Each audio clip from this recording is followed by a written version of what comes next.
Hello दोस्तों, कैसे हैं आप लोग। उम्मीद करता हूँ आप बढ़िया होंगे और आपकी तैयारी बढ़िया चल रही होगी। दोस्तों, इस समय काफ़ी माहौल बन रहा है कि एग्ज़ाम का जो पैटर्न है, टॉपिक हैं, वो चेंज हो रहे हैं। तो अब क्या हो, अब समस्या खड़ी हो रही है ना। अपन ने जो टॉपिक पहले देखे एनालिसिस में, उनको तैयार कर लिए, लेकिन अब टॉपिक बदल गए, अब दूसरे टॉपिक से सवाल आने लगे। तो निश्चित ही ये समस्या तो थोड़ी बड़ी है, क्योंकि अब अपने रेंज के बाहर के जो है तो मुद्दे, टॉपिक, उनसे सवाल आ रहे हैं। तो आज अपन डिस्कस करेंगे कि कैसे टाइप कैसे चेंज होता है, एग्ज़ाम का पैटर्न कैसे चेंज होता है, उसके पीछे क्या लॉगरिथम रहता है, उसको अपन कोशिश करेंगे। एग्जैक्ट तो नहीं कह सकते, फिर भी अपन जो वो परीक्षक है उसका दिमाग रीड करने की कोशिश करेंगे कि कैसे पैटर्न चेंज होता है। मुश्किल से 10 मिनट का वीडियो रहेगा। आपसे गुजारिश करूँगा आप पूरा वीडियो देखें, आप सेटिस्फाई होके जाएंगे कि हाँ, थोड़ी बात तो लॉजिकल है ना। तो पूरे लॉजिक से अपन डिस्कस करेंगे कि पैटर्न कैसे चेंज होता है और अपन को कैसे अब इस गेम को समझना है और अपने लिए थोड़ा स्मार्टनेस दिखा के और चीज़ें अपने हिसाब की करनी है ना। तो सबसे पहली चीज़, जो पहली गलती अपन ने की, वो ये कि अपन ने पहले ध्यान नहीं दिया कि 1 महीने पेपर चलेंगे तो पैटर्न चेंज होना बहुत ही लाजमी है, ठीक है।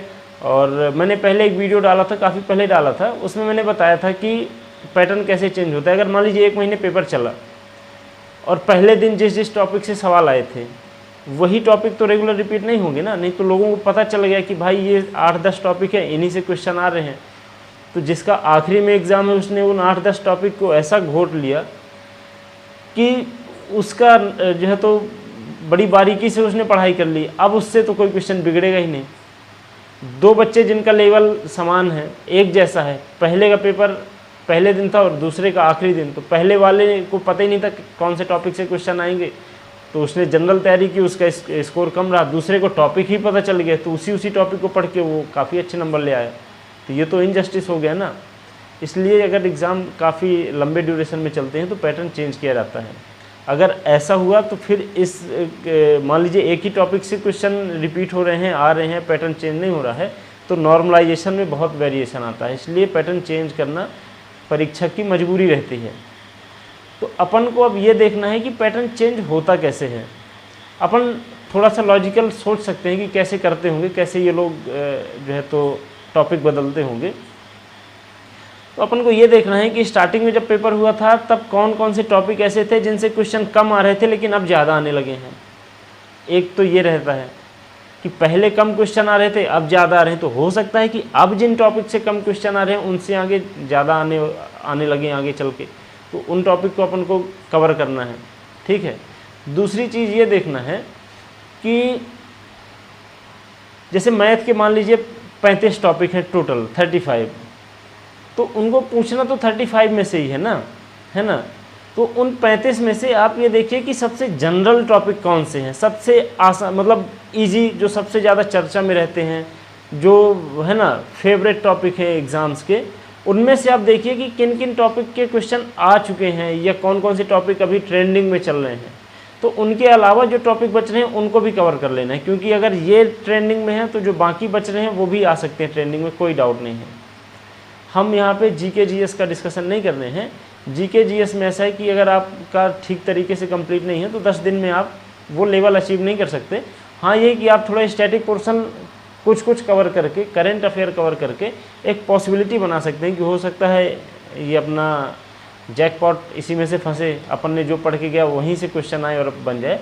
अपन मैथ रीजनिंग में देख सकते हैं जहाँ टॉपिक फिक्स है, ये पता है कि इन्हीं के अंदर की चीज़ें आएंगी। तो जो 2 तरीके मैंने बताए हैं कि एक तो ये देखिए कि पिछले कौन से टॉपिक थे जिनसे कम क्वेश्चन आ रहे थे, अभी ज़्यादा आ रहे हैं। और दूसरा ये कि जो मैंने एक वीडियो बनाया था उसमें मैंने बताया था जो सबसे सामान्य जो टॉपिक हैं, है ना, वहाँ से क्वेश्चन आते ही आते हैं। आप उनमें से देखिए कि कौन कौन से टॉपिक ऐसे हैं जहाँ से क्वेश्चन अभी नहीं आ रहे हैं। मैं डैम श्योर हूँ कि वहाँ से आने लगेंगे, आखिरी तक एग्ज़ाम के वहाँ से भी क्वेश्चन आएंगे। तो हमको वो टॉपिक कवर कर लेने हैं। रीजनिंग तो हालांकि बहुत आसान है, रीजनिंग में पैटर्न चेंज करेगा भी तो क्या करेगा। अभी दर्पण से दे रहा है, मिरर इमेज से, हो सकता है आगे चल के वाटर इमेज से देने लगे। अभी त्रिभुज गिनने को दे रहा है, हो सकता है आगे चल के चतुर्भुज गिनने को दे दे।